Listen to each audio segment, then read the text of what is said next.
40% of employers surveyed offer one-to-one coaching. ICF and Human Capital Institute. It is time to dedicate a chapter entirely to formal one-to-one coaching sessions conducted by internal or external coaches.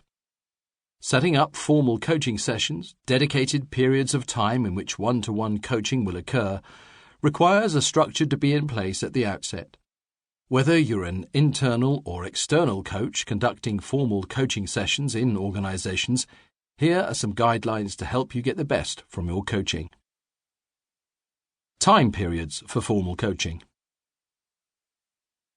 Formal coaching, commonly called one-to-one coaching or executive coaching, works best if it takes place over a period of 6 months. By spacing the sessions out over months, the coachee benefits from plenty of practice of new habits and ways of doing things with you, their coach, as a champion and support. Also, since coaching is an ongoing partnering relationship focusing on development and sustainable behavioral change, this requires time. 6 months of coaching is recommended for the coachee to obtain real benefit, and that is what this chapter focuses on. There is a shorter alternative known as laser coaching, which takes the form of 3 60-minute virtual coaching sessions and focuses on a specific challenge that the coachee faces. Often organizations will buy such sessions in bulk and offer them as a resource for their employees. Number of coaching hours. The first step to any coaching engagement is for the coach to find out from the purchaser of the coaching what they are looking for. This is most easily done in number of coaching hours and the preferred format. There may be a different cost for face-to-face compared to virtual coaching, which will affect budget. Bear in mind that the ideal initial period of coaching is 6 months and can always be extended. Format and length. Once the number of coaching hours has been agreed, the second step is to agree with the coachee the most suitable format and also the length of the sessions. There are 3 main options, but again, the format and length of coaching vary according to where in the world the coaching is happening. For example, in India, where one can spend 3 hours getting from one side of Bangalore to the other, coaching is mostly virtual.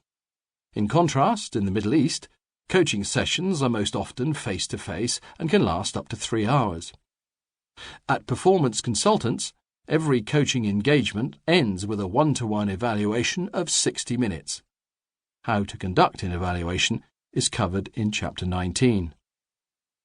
These are the options. Face-to-face coaching. For example, 6 sessions of 120 minutes each, once a month, for 6 months. Telephone or virtual coaching. For example, 12 sessions of 60 minutes each, every other week, for 6 months. Mixed format. For example, a face-to-face session of 60 minutes, plus 12 telephone coaching sessions of 45 minutes each, approximately every other week, completed by another face-to-face session of 60 minutes. Chemistry meeting. The chemistry meeting is where you meet the coachee for the first time and is usually free of charge. It is an opportunity for both you and your coachee to check that you feel you are a good match to work together. It is customary to let each other know after the chemistry meeting if, on reflection, you feel you are a good fit or not. If not, don't worry, sometimes the chemistry is just not there. Confidentiality. Once you and your coachee have decided to work together, it is important to set up a partnership and establish confidentiality.